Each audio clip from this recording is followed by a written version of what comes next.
Good morning. I'm Aaron Hall, an attorney for business owners and entrepreneurial companies.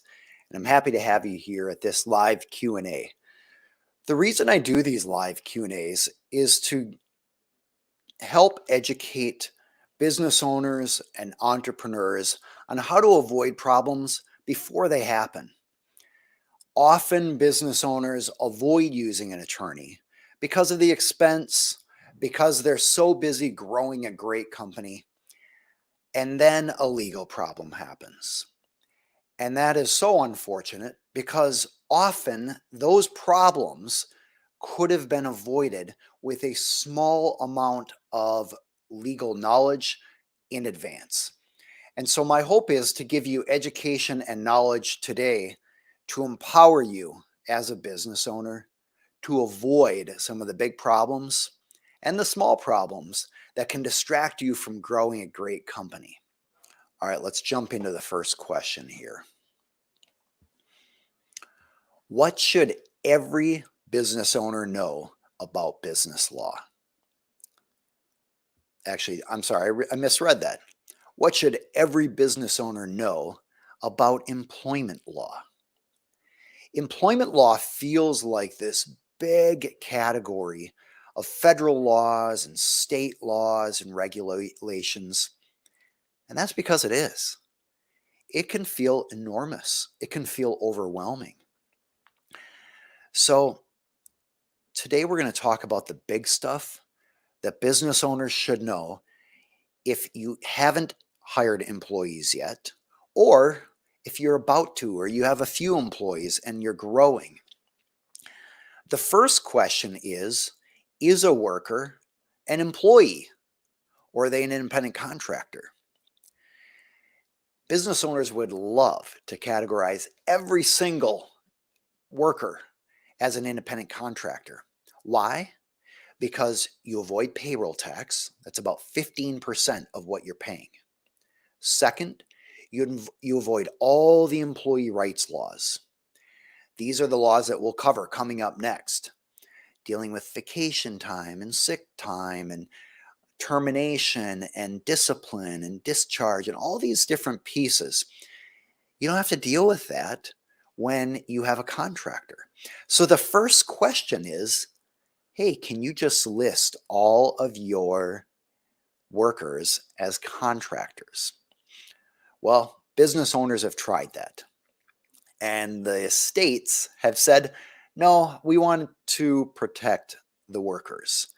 And so even if a business owner calls someone an independent contractor, we're going to figure out if they really are an independent contractor or if they're a worker.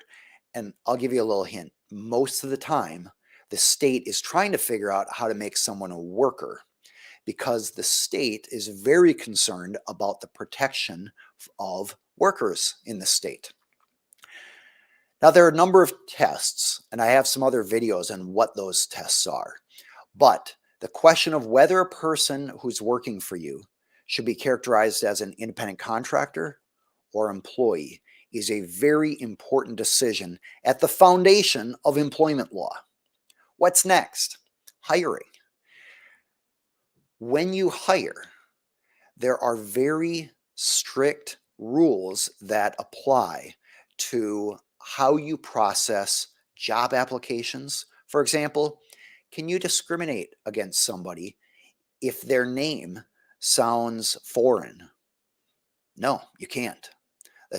That is a right of job candidates protected by federal law and virtually all states' laws. You can't discriminate someone based on your perception of their race or their foreign background. That's hiring. What else? Non-compete agreements, non-solicitation agreements, non-disclosure agreements, agreements to follow employee handbooks and employee policies. The onboarding process of hiring someone and then having them sign paperwork. There are state and federal laws for many aspects of those categories. And so that's another important area. I often see new business owners who are hiring some people, not realize that they are inadvertently violating the law. They failed to do something that's absolutely required under the law, and they may suffer the consequences of that. Once you've hired somebody, then the question comes up, how much do I pay them? Are they entitled to overtime? Do they get time and a half? And how do you calculate overtime? What if a person works a 24-hour shift? Are they entitled to overtime because in that day they worked more than a regular shift? Or what if it's in a week period? They work 50 hours in a week instead of 40 hours. Are they entitled to overtime? Well, what if it's during a pay period? State law governs all that, and there are also federal laws that govern that. I'm not going to necessarily get into what all those laws are today. This video would be quite lengthy, but it's important to know that overtime and how it's calculated and how much to be paying people is an important category to discuss with your attorney and perhaps even a CPA. The next question that comes up with employment law for business owners is vacation time. How do you calculate vacation time? How much notice do employees need to give before taking vacation time? How long or how many days can they take at once? Very similarly is sick time. How much notice does a person have to give if they're sick? Well, employees will tell you they don't often know if they're getting sick in advance. And what if their sick time significantly hurts the company? How many days can a person take off if they're sick? And how sick do they really need to be in order to take time off? This is a hot area of state law. And so states have very important protections and also vary state by state in what those laws are. Federal law also applies to sick leave or sick time off. Workplace safety is another important issue. Now, if you have a business office, for example, with desks and chairs, the bigger concern here is whether a person has some sort of injury that requires reasonable accommodation so that they can keep doing their job. For example, most of the time, if a person requires a back support on their chair, the law says an employer must provide that for them so that they can do their job. Or if they need their monitor elevated, or if they need some other reasonable accommodation to keep doing their job. Now, you might say, what's reasonable? That depends on state law. Now, if you're running an industrial type business, tooling or machinery, construction, something where risks are higher, then you're going to have more concerns regarding OSHA and workplace safety involving all of those. OSHA stands for Occupational Safety and Health Act. It's a federal law that provides employees rights regarding safety in the workplace. Another hot category is discrimination. We're talking about discrimination on the basis of race, color, religion, sex, national origin, age, and disability. But you also have states that protect against discrimination on the basis of sexual orientation, family status, pregnancy, veteran status, genetic information. Some of those are incorporated into federal laws. And we're not just talking about flat out racism here or flat out discrimination. We're talking about preferences when one person gets promoted and not another. And why is this really important? Because often it's not, the test is not, was the employer discriminatory in his or her heart? That's not the test. The first test is, did the employee feel discriminated against based on a protected class? And then the second question is, would a judge or somebody else investigating on the outside come to a reasonable conclusion that it was likely a discriminatory purpose that drove a specific action? So let's say, for example, that you terminate a person of one skin color, but not another person of a different skin color. And let's say you made a comment a week prior about just a generic comment that's disparaging people of a certain skin color. Well, think about that. A reasonable fact finder or judge or investigator will look at that and go, we have the timing of a discriminatory comment, and then we have a termination of a person, or you didn't promote them. That can often lead a reasonable party making a decision and looking at the facts to conclude there was discrimination there. Now, you might say they were totally unrelated, or the comment was made by one person in management, and a different person in management made the decision about a promotion or a termination. So, what's an employer to do? Well, an important part of employment law is documenting the basis for various decisions that are made, whether it's termination or promotion, so that if there's ever a challenge to why decisions are made, there's documentation on what factors were considered that led to that.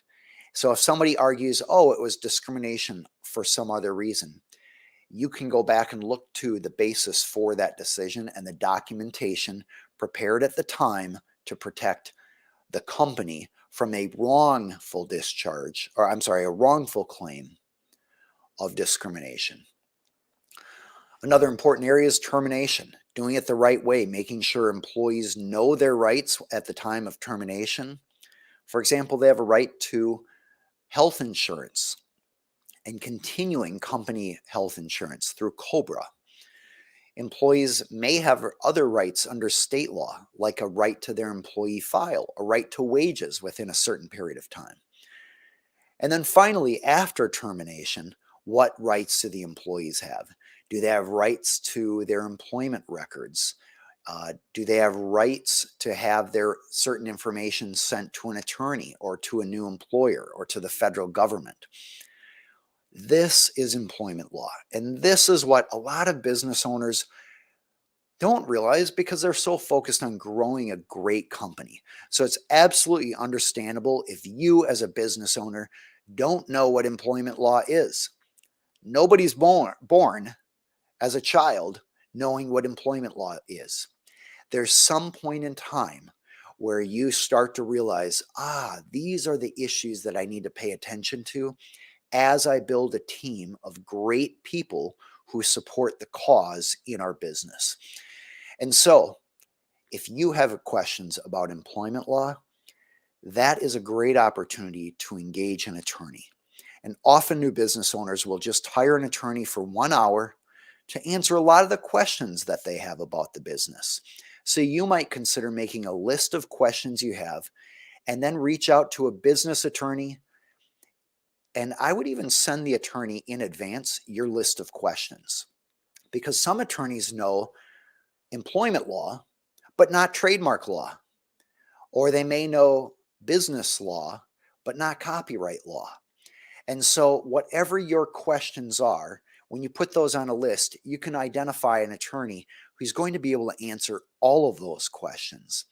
So if you're at this point, a great option is to just make that list and email a few attorneys who seem to have the qualifications and personality and credentials you're looking for, and email them in your state and say, hey, could I buy an hour of your time to consult with you on the following questions that I have?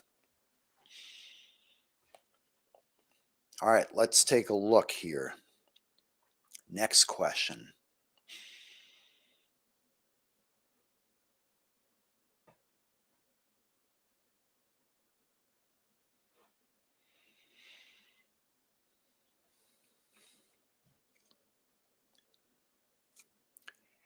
Is it true that an LLC doesn't avoid personal liability?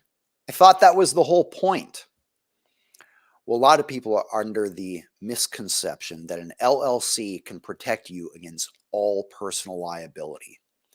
But unfortunately, an LLC won't actually protect you against liability, or at least all liability. Let me explain. A limited liability protects you as a shareholder or an owner of the company. So, in your role as owner, you're protected. So, let's say, for example, you own a company, and maybe there are some other owners as well. And those other owners hire a president, and then the president hires other people. As an owner of the company, you absolutely have limited liability. The idea here is that uh, whatever you invest in the company is at risk, but you're not personally liable. However, there's a huge exception relevant to most business owners, which I'm going to talk about in just a moment. But let me tell you this first. When I was younger, I said, I think we should abolish corporations. What's the deal with corporations protecting these wrongdoers from liability? You know, you hear about these big scandals, and then the idea that the shareholders or the key people behind the scandal are somehow protected by this corporate shield, this limitation of liability. As you know, an LLC stands for limited liability company. And it just feels so wrong for somebody who does wrong and uses a business to do it to be protected from personal liability. I mean, don't we have a country that's founded on the idea of personal responsibility? Now, I get that may have eroded over the years, but it is a fundamental principle of law that people should be liable for their own conduct. And so I thought we should abolish corporations and limited liability companies. Get rid of it. Let's have everybody be liable for their own conduct. Hey, if you work in a business and you do stuff wrong, you're on the hook for it. These corporate CEOs shouldn't get off the hook, is what I thought. I still think that, but I no longer believe corporations and LLCs should be abolished. Here's why. I had a massive misunderstanding of how corporate law and LLC law works. The idea behind a corporation or LLC is that the owner has limited liability because the owner puts money in and has no further involvement. Might have some votes once a year, but that's the owner's role. And owners are protected from liability. But as soon as you get into the role of management or governance of an LLC or a corporation, now you have liability. So my old flawed thinking was that these corporate CEOs wouldn't have liability because they were protected by the corporate limited liability shield. But that was totally false. As a business owner, if you are running the company, you have exposure to personal liability. What is this called? And by the way, you might be shocked by this because a lot of business owners have no idea that they could be liable for the business and what happens in the business. The first legal doctrine is what's called negligent hiring.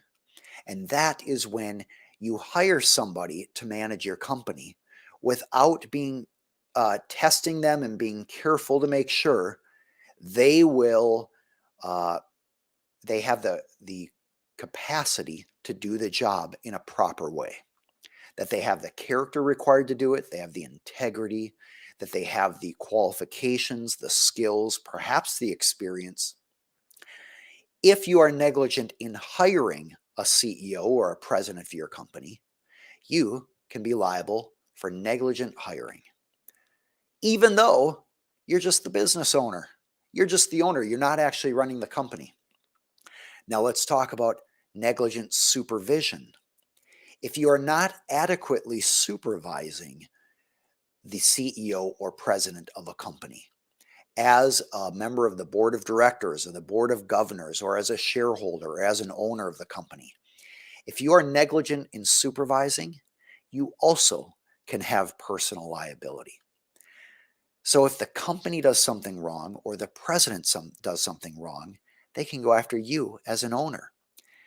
Why? Because you have certain duties that you were negligent in. So this is why it's such a big deal whenever you have involvement in a company that you are careful. Now you might say, hey, what about if I'm not hiring a president or CEO? I am the president or CEO. I've got a little LLC. I just started it. Maybe you're the only worker in the company. If you are negligent in your duties, you can be liable for your conduct, whether that's hiring other people, managing other people. And now here's the problem. Let's imagine you hire an employee, and let's imagine that employee is being properly supervised by you. But hey, employees are human, they make mistakes. Am I saying that you are going to be liable for that employee's mistake? Well, that's decided by a judge. And although, generally speaking, you shouldn't be liable for mistakes like that, keep in mind that you may have an attorney on the other side arguing that you should be liable, and now you have to put forward a defense.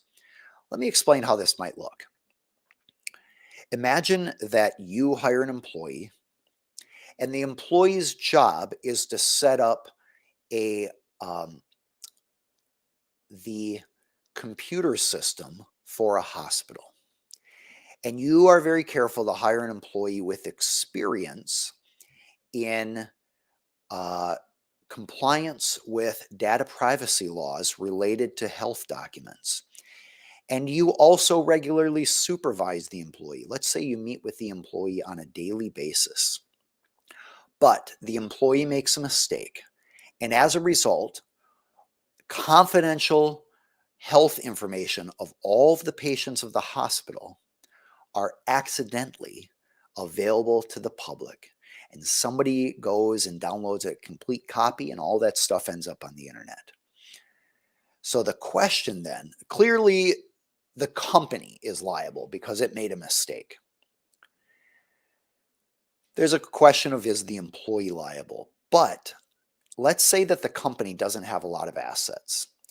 And so the hospital decides they want to sue you personally. The hospital will try to demonstrate that you failed to act as a reasonable person would when managing the employee who did the work and this project. And the hospital and the attorney for the hospital has millions of dollars in interest or a motivation to show to a court that you should be liable. Well, what they'll go out and do is they will find an expert, somebody in the industry who knows this area of law and will and how this industry works. And they'll find an expert who will say, a person in your shoes would have been reckless to just rely on one person. There should have been redundancies and double checks. There should have been a review by somebody else. You should have had a team of experts in different categories who could prevent a massive problem like this from happening. You were well aware that if the data, the patient information, was released to the public, it would have a devastating consequence on all the patients and the hospital itself. So you had an obligation to act as a reasonable person would, a reasonably prudent person would, and prevent something like that from happening by implementing processes and procedures and accountability prior to the release of the data. And so they can sue you personally for negligent supervision of a person or of a project.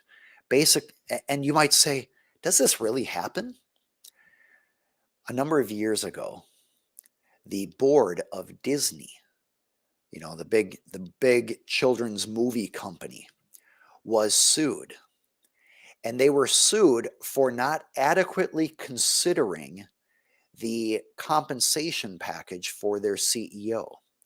The argument was that they had a meeting, they looked at the details, they approved the final numbers, but they didn't go into the details. They didn't ask enough questions. They didn't spend enough time analyzing this. These sorts of cases happen all the time, especially when the stakes are high. So, what's the takeaway here?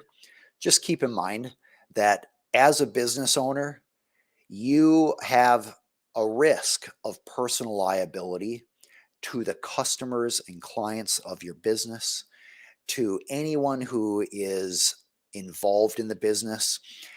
And there has been an increasing push in Congress and state legislatures to hold CEOs personally responsible for decisions and results that happen in a company. And CEOs may say, hey, look, I was doing my best. I'm not perfect.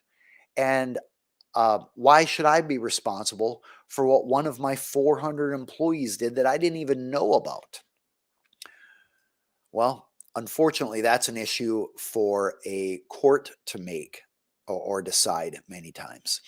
And so, what's the takeaway here? Be very careful, document what you're doing. Think twice about whether you want to sit on a board or you want to be the president of a company.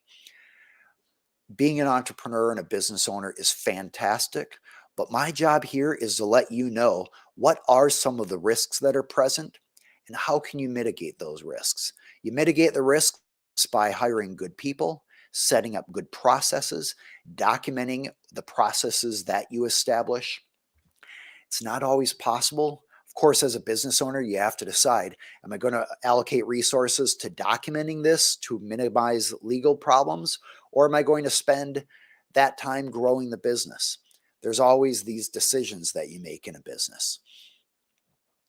So it is absolutely true that a limited liability company does not eliminate your personal liability.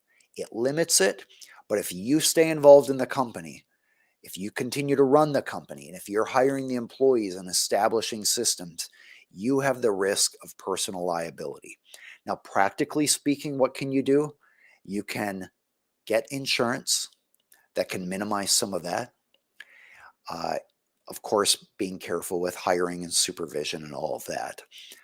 Um, and being aware of the risk is one of the first steps to making sure the team is attentive to those problems and doesn't let major problems happen. By the way, if major problems happen to you, consider it par for the course. Businesses encounter major problems all the time, all the time. If you have 50 employees, you are regularly going to have challenges with employees, challenges with customers. Uh, Business owners with 50 employees will tell you they just have an attorney who's ready and available to support them as time goes on. Some attorneys charge a retainer for that. Other attorneys are just available as needed. But this is where a business attorney can be very valuable to you in your state, helping you navigate these issues. By the way, I'm not doing this to promote my services as an attorney. You need to find an attorney in your state who can work with you. Since attorneys are licensed by state, I only represent clients in Minnesota. But I provide this YouTube channel so that you can identify what are the issues out there and how can you avoid personal liability and expensive legal problems.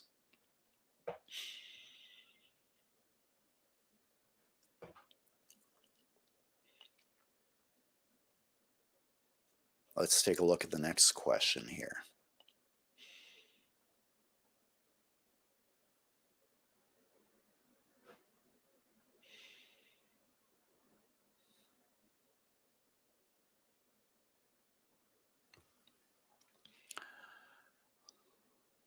What is a partnership? Well, quite simply, it is the type of business you should avoid at all costs, and I'll explain why. A partnership is one of the worst possible business entities out there. Of the different types of businesses, you have sole proprietorship, LLC, a corporation. And then between corporation, you can be taxed as a C corporation or an S corporation. You could have a public benefit corporation. You can have nonprofit corporations. You can have a public benefit LLC, nonprofit LLCs. But one of the worst types of entities out there is a partnership. And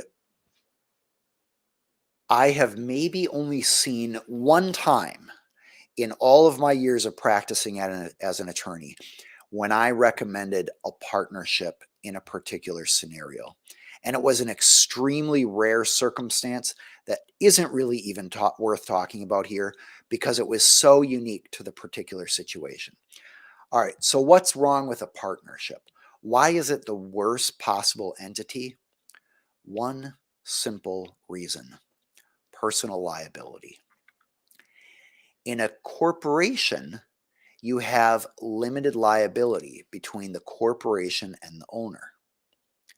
In an LLC, it's built right into the name, limited liability company. The money you invest in the LLC is at risk. But as an owner, you don't have any liability. But here's the problem with a partnership. Merely by being a partner, you are not just responsible for the money you put into the business, you're responsible for all debts of the business. So I'll give you an example. Let's imagine that an entrepreneur comes to you and says, hey, I would like to develop this app for the iPhone. It's a cool app, will provide a lot of value to people. And you say, oh, that's awesome. I'll invest in that.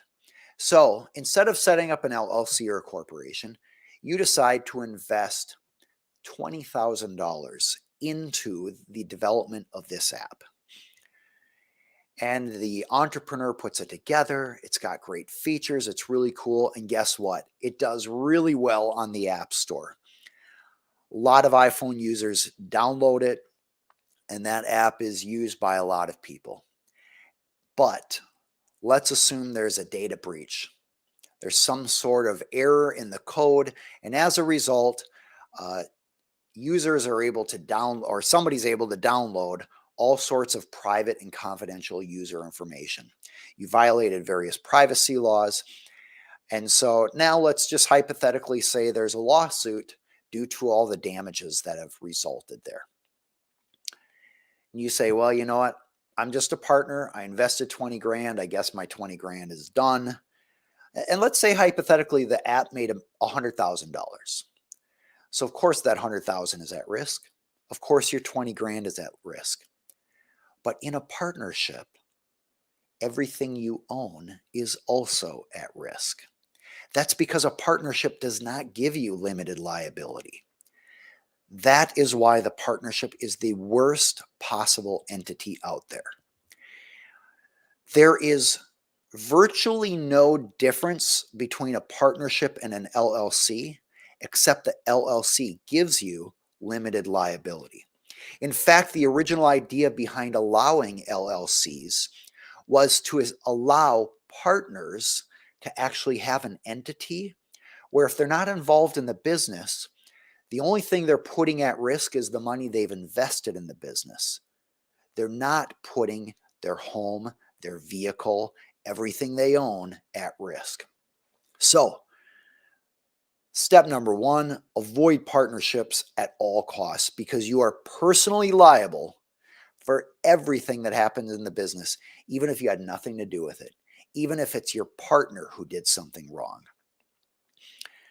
Here's the second thing to keep in mind. Partnerships don't have to be registered. That means you can have an accidental partnership. You might be thinking, wait a second, what are you talking about? I can be in a partnership without actually realizing it or without agreeing to be in a partnership? Yeah, and here's how it works. If you and somebody else contribute resources to a business idea with the idea that you're going to share the proceeds from that effort, That is the definition of a partnership, sometimes called a common law partnership, sometimes called an accidental partnership. In other words, if you are acting as though you're a partner with somebody by contributing resources towards a common goal that has the potential to produce profits, and those profits would be divided between the two of you somehow, that is a partnership. And so even businesses who work with other businesses can find that they're in accidental partnerships. Well, you might be thinking, wait a second though. Businesses have contracts with other businesses all the time, and they agree to some division of revenue. So I'll give you a simple example. Let's say that your business has a website with an affiliate program with Amazon. And let's say then that you have an agreement with Amazon that allows you to get 3% of whatever the products are that are sold through viewers of your website. Is that a partnership? In other words, are you a partner with Amazon? Because if you are, you'll have liability for everything that happens in Amazon. There is a risk that that relationship could be an accidental partnership, but there's something you can do to prevent that. And that is to have an independent contractor agreement or some sort of agreement that says, this is an independent contractor relationship. This is not a partnership. Now, is that always enough? In other words, could you have a contract with somebody else that calls it an independent contractor relationship when in actuality you're just operating as partners? Courts can set aside independent contractor agreements if they're clearly a ruse, if they're clearly not reflecting the relationship of the parties. But for the most part, courts will honor the language of a contract. And if the contract says this is not a partnership, this is an independent contractor relationship, then you would not have an accidental partnership. So, to summarize, partnerships are the worst possible business type because they involve you having personal liability, not just for what you put in the business, but everything you own. And second, you can have an accidental partnership by simply operating as a partner with somebody else in a joint effort, even though you never actually intended to create a partnership. That's called an accidental partnership. And the best way to avoid that is by an independent contractor agreement or some other agreement that clarifies we are not partners. We are agreeing to contract for a specific purpose. And that is not immune to challenge from a court, but it at least helps prevent having an accidental partnership.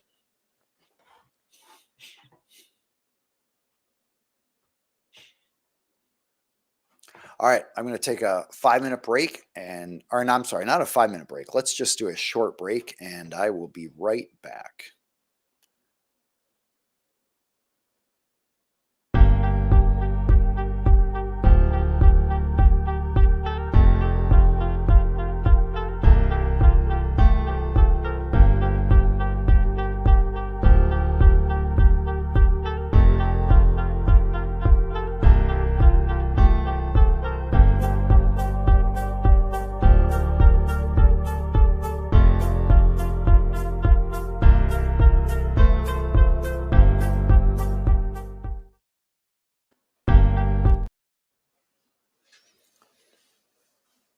All right, what is a fiduciary duty? If you haven't been to law school, I wouldn't be surprised that you've never heard of fiduciary duty because I learned about it for the first time in law school, even though I had worked for a nonprofit organization, I'd worked for a number of businesses, but I had no idea what a fiduciary duty was. So let's talk about this concept today because it's huge for business owners. Why does it matter? because as a business owner, it defines what your legal obligations are. It's this whole body of law that says even though there's no state statute that's been passed by the legislature, and even though there's no federal law passed by Congress, you still have legal duties. So these duties are not written necessarily in any statute or code or regulation. You might say, well, where are they? They're in what's called the common law. In other words, they are written in cases that you've never read, and yet you are liable to comply with them. That's why it is so important for you to understand what are fiduciary duties, because any person who is in leadership in a nonprofit organization or a for-profit company, any person who's a manager, a supervisor, managing projects, even every employee owes fiduciary duties. And again, these duties are not written in statutes or regulations or code. They are in what's called the common law. In other words, they've been identified by courts over the years, and you are responsible to comply with them. And let's face it, most people don't even know what they are. I'm not going to get into whether that's right or wrong. It is what it is. You are responsible to know these laws. And if you don't know them and you violate them, you're still liable for the consequences. You can't say, hey, judge, I didn't know about fiduciary duties. I didn't know about this area of law. So can you cut me a break? Judges will say, the law doesn't care whether you know about it. The law only cares whether you complied with it or not. Because if you violate fiduciary duties and then you cause harm to somebody through that violation, you will be liable personally for that harm. Not your corporation, not your LLC. They might have liability too, but you have personal liability if you violate fiduciary duties. So what are these fiduciary duties? Well, first, the fiduciary duty of loyalty is a big one. This is the one that applies to every employee. Every employee owes a duty of loyalty to their employer. So that means if an employee learns of important information that is relevant to the employer's business, the employee has a duty of loyalty to share that information with the employer. If the employee is handling money for the employee has a duty to be loyal to the employer and make sure that money is protected for the employer, not misappropriated for some other purpose. Now, obviously, we know if the employee steals money, that's wrong. That's going to violate criminal laws. But what we're talking about here is not necessarily the employee benefiting themselves. But let's say, for example, the employee knows that when expense reports come in, some of the expenses are not approved by the employer or not for the benefit of the employer. Let's say hypothetically, there is no policy regarding what expenses should be covered by the employer. And let's say one of the other employees, turns in a family Disney World trip, all the expenses associated with that. And you work in the finance department and you process these expense reports. And you call up the employee and say, hey, did you do any business here? Is there any business purpose to this? And the person says, no, we just had a great time as a family. And I figured, hey, the worst that happens is the employer rejects it. If you, as the person approving expense reports, use the employer's money to be reimbursed that Disney World trip, you have just violated the fiduciary duty of loyalty. What does that mean? It means you have personal liability for the amount of the expense or the money that was transferred from the company to another employee for a wrongful purpose. That's why the fiduciary duty of loyalty is so important. It's important to preserve the resources of the employer and to allocate the resources appropriately, not just money, information. So if you learn important information that would affect the company, you have a duty to pass that along to the employer. Say, for example, that the employer is preparing to launch a product that will revolutionize your industry. And while you are at a trade show talking with somebody, you find out a competitor is going to be launching that product or a very similar product. And you say to yourself, you know what, this is really interesting. And you say to yourself, I know my employer would love to know that information, but I think I'm not going to share it because I'm not sure how much longer I'm going to work with this employer. In fact, I think I might go apply to the competitor. So you decide not to share that information with your employer. That is public information you gained as an employee of the employer that has a material effect on the employer. It would be important for the employer to know. You have a fiduciary duty of loyalty to share that information with the employer. If you fail to do that, and let's say hypothetically, you then leave 2 weeks later and you go work at the competitor. And if you had shared that information with the employer, they would have had a jump on the competitor. Let's say hypothetically in this little scenario, they would have had $1 million in sales. You would have personal liability to the extent that your breach of fiduciary duty in not sharing important information you had with your employer hurt the employer. Any harm that resulted to the employer by you not sharing that information that you had in your possession, you would be personally liable to the employer. Now, there might be some statutes that modify this, but that gives you a general idea of the fiduciary duty of loyalty that all employees owe to an employer. The fiduciary duty of loyalty is even more important if you're a manager of the business, a member of the board of directors or board of governors, if you're an officer like a president or a supervisor. It's also important if you are in some other role where you're working on someone's behalf, like a lawyer is considered a fiduciary of the client. A financial advisor is often considered a fiduciary of the investor. There are fiduciary duties that various professions and individuals have to the person they are working for. And one of those most fundamental ones is the fiduciary duty of loyalty.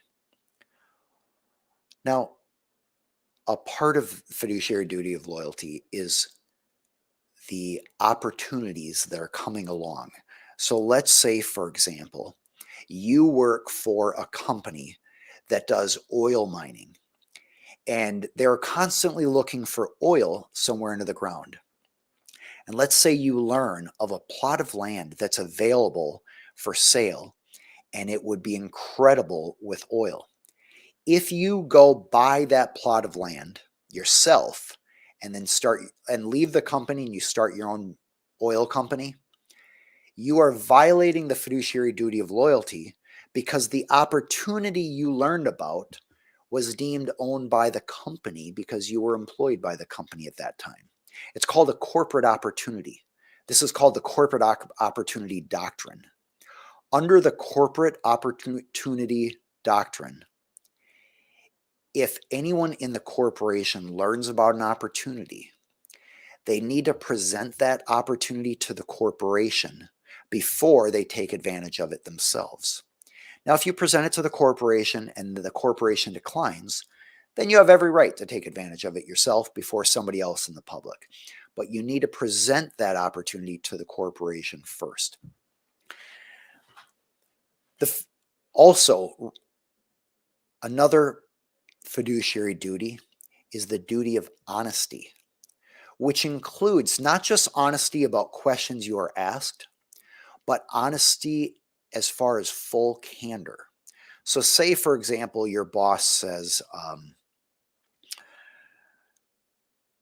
are you aware of this particular company offering a competitive product in our niche?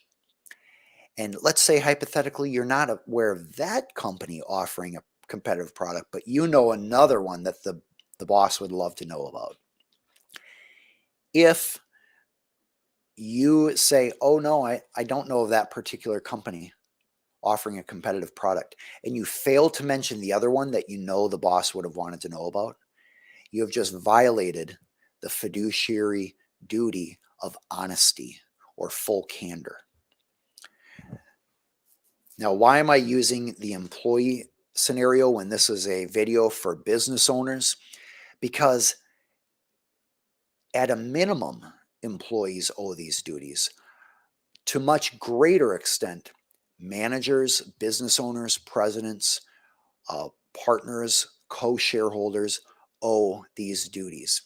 Duty of loyalty, duty to share corporate opportunities or LLC opportunities, duty to be honest, duty of full candor and the sharing of all important information. Now, obviously, you don't have to share all information. It's only the important stuff. Under law, we call that material.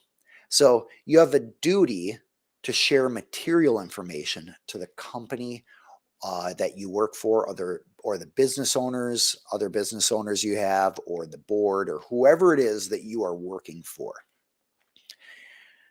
Business owners owe fiduciary duties to each other. Attorney owes fiduciary duties to the client. Partners owe fiduciary duties to each other. Shareholders owe fiduciary duties to each other and the corporation. So fiduciary duties are a significant area of law that we are held to, even though we may not even know about it. Now, there's one other important fiduciary duty that applies to everyone, but there's a huge exception. It's called the duty of care. Everybody has a duty to act as a reasonably prudent person would in similar circumstances. That's the duty of care.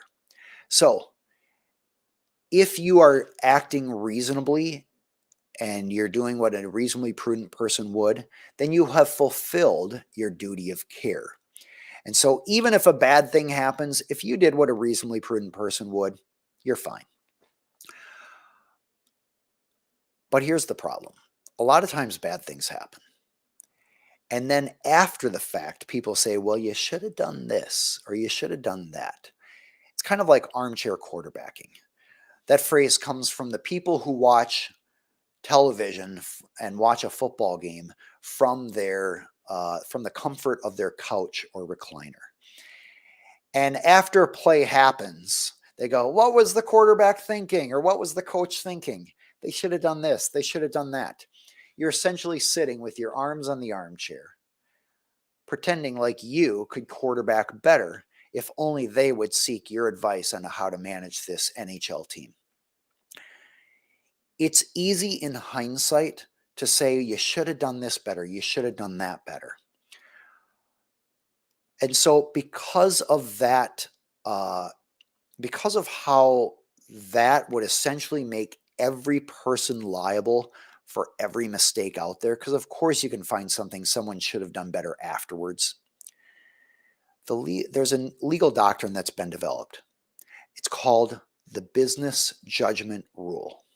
And it basically says, if you did what a reasonably prudent person would have done at the time of the decision, it doesn't matter if bad things happened after that. All that matters is at the time, did you gather all the information you could, or that was a reasonably prudent person would? Did you ask the right questions that a reasonably prudent person would? And did you make a thoughtful decision that a reasonably prudent person would?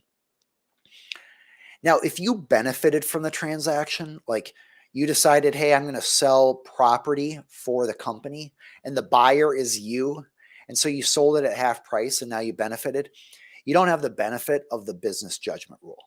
So if you're on the other side of the transaction, in other words, you have an interest in the deal, a personal interest, the business judgment rule does not protect you.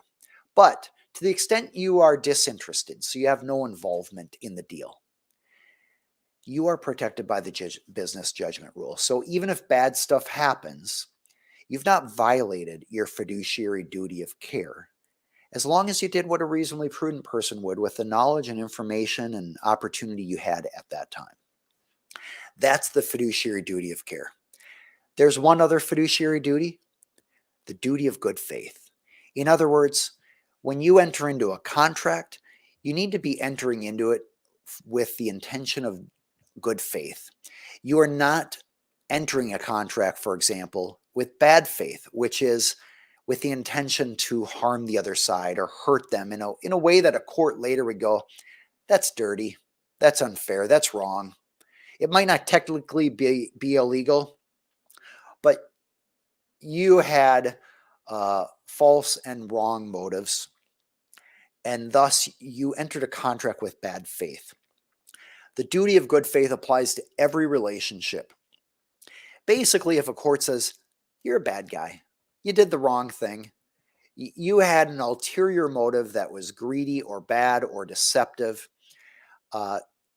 if you do any engagement with bad faith, courts can conclude you have violated the duty of good faith, and thus you have some liability.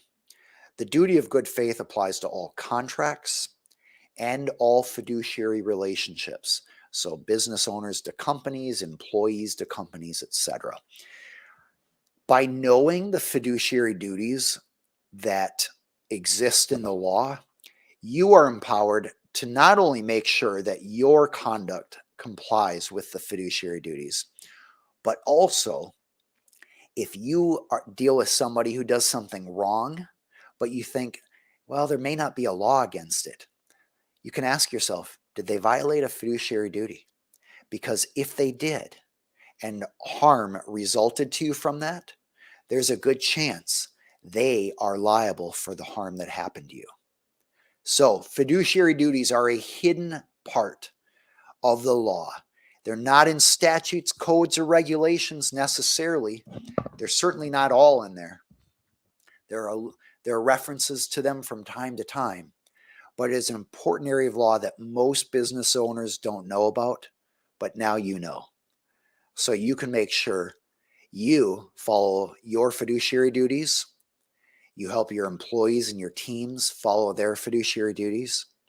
And if somebody violates their fiduciary duties, you have spotted an issue to discuss with your attorney to see what needs to be done and what rights do you have when somebody else violates fiduciary duties to you. All right. That's all the questions we have for today.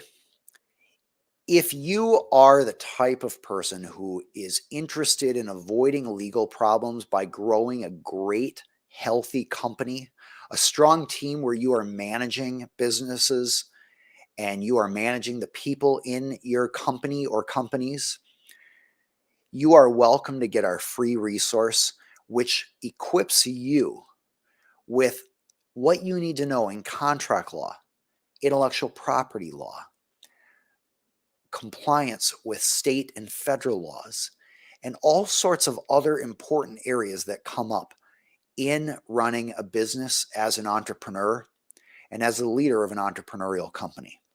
You can get it at aaronhall.com/free. There's no charge, and it's a way that you can get access to exclusive resources, videos, checklists, etc. that I've put out to help guide business owners to avoid problems. This is all part of this YouTube channel in an effort to help business owners avoid problems, to save money on legal fees, to avoid the painful distractions that lawsuits can bring or government investigations. The last thing you want to be is having a target on your back for lawsuits or government audits or investigations. If you go to aaronhall.com/free, you will start getting access to the resources so that you can become empowered with education to avoid these problems in your company. so you can achieve business success and have a successful life. I'm Aaron Hall, an attorney for business owners and entrepreneurial companies. To learn more about me, feel free to go to aaronhall.com.